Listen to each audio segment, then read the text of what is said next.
Let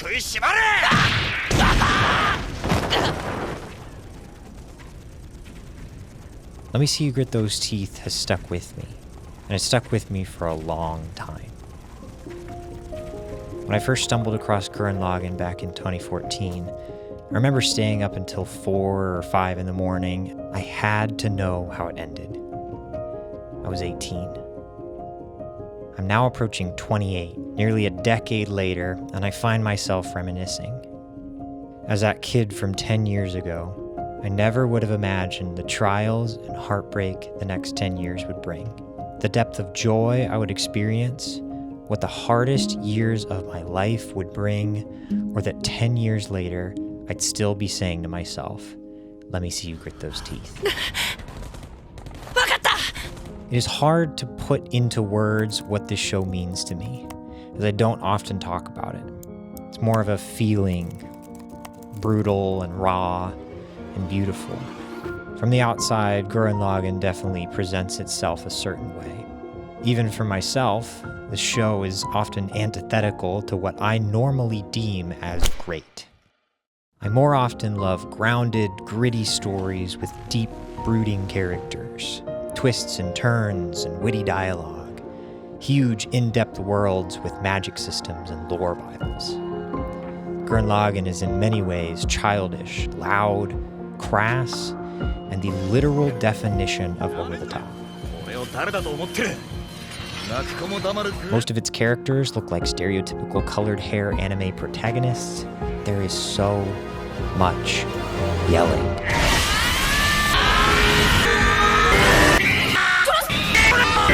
Yet this still gets me every time.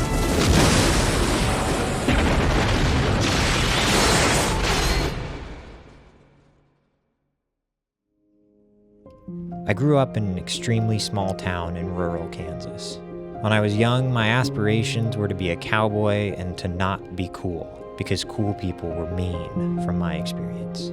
But my parents instilled in me that I could be and do anything I wanted to. The sky was the limit. In high school, I found that I loved working with video. My first short film I ever made is still on YouTube if you can find it. During my sophomore or junior year of high school, my cousin bought me Mass Effect 1 and 2. I decided to give them a shot, and the experience I had with them changed the course of my life. I had always loved movies, games, books, but never had I experienced the depth of connection I felt with the characters in those games. It blew me away that that was even possible. Garrus felt like a best friend. I knew Tali's deepest fears. Legion's questions made me question. I looked to the skies, and I knew from that moment what I wanted to do. I wanted to tell stories, and my drill would pierce the heavens. What followed were the darkest, most aimless years of my life. Not without great and wonderful moments as well, but often stained by the struggles throughout. I had a goal, a dream, but no real way forward. In 2017, I felt called to move to LA. It was to be my grand adventure, the infamous mecca of filmmaking. The next 2 years, I began a downward spiral into a place I'm still coming back from. I lost all sense of direction. My dream seemed impossible. I remember calling my parents and with tears in my eyes explaining how useless I felt. I wasn't doing anything. I would lock myself in my room, which consisted of a single air mattress and a desk for more than a year, and distract myself through the weeks and months. I could believe in other people, but not myself. Something rooted itself inside me in those years. It burrowed deep, and I did not know the pain it would cause to remove it. I had no understanding of depression growing up. It was a buzzword, something other people had, but its hands never reached me, or so I thought.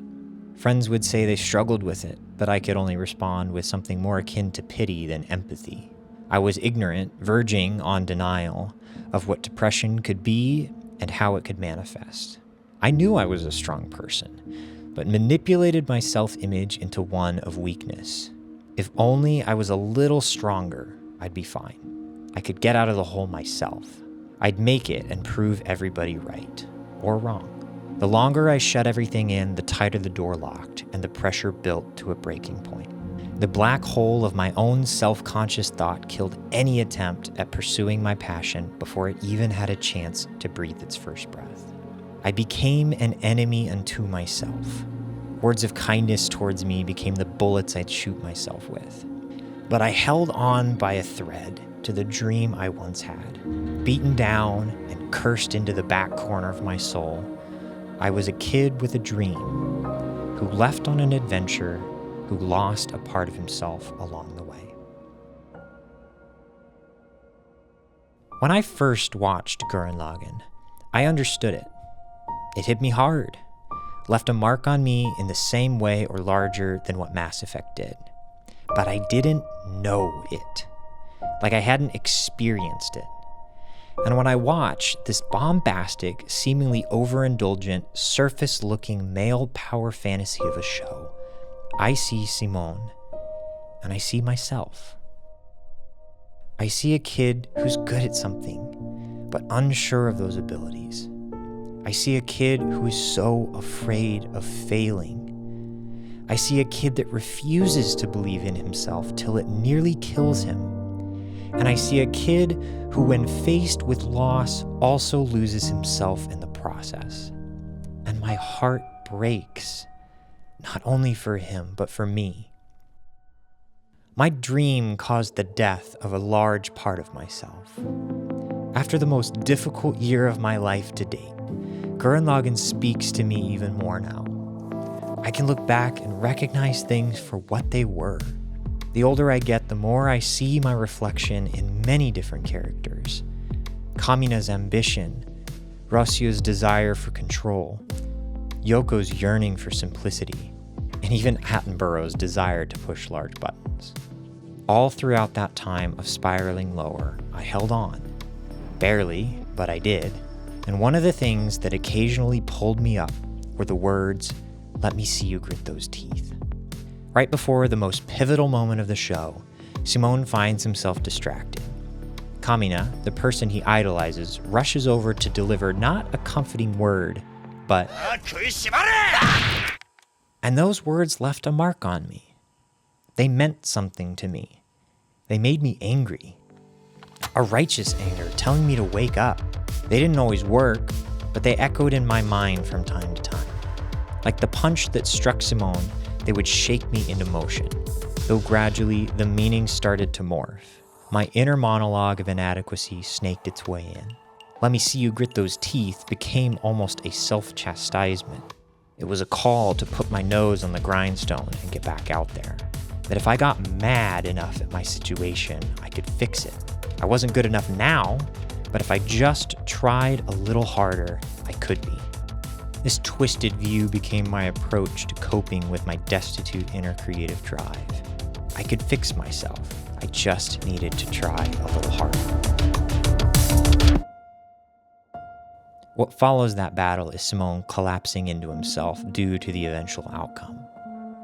But thankfully, he didn't stay there. I once again find myself repeating those words, but not their twisted version, the way Kamina actually means it. "Let me see you grit those teeth" isn't a battle cry to keep grinding. It's a reminder of self-worth. Gurren Lagann is all of those things I mentioned earlier. Loud, crass, tropey, but it treats its characters with respect and tells a story that connects to me not in spite of its ridiculousness, but in part because of it. It is ridiculous to not believe in yourself. And it's ridiculous how far you can go when you do.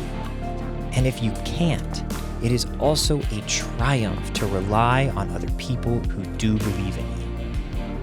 One day my drill may pierce the heavens, but whether it does or not has no bearing on who I am now.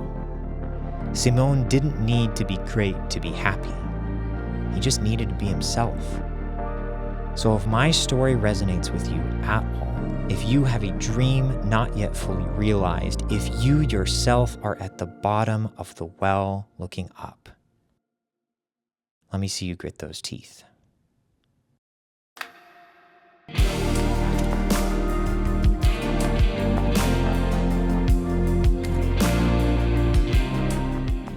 Postscript me here. I've recorded this outro 3 times now, but I just wanted to quickly say thank you again for watching the video. Did not really know what kind of video I was going to make after the Rocket League video. I definitely did not think that originally it was going to be this video, but here we are. I just felt like I needed to just say some things for myself. In a strange way, this video is kind of a love letter to myself in a way. It's just been a journey. So hopefully it is an encouragement to you, and we'll see what the next video is. I don't even know. Probably something happier. But thanks for sticking around. If you do, I'd love to hear from you in the comments, and I'll see you in the next video.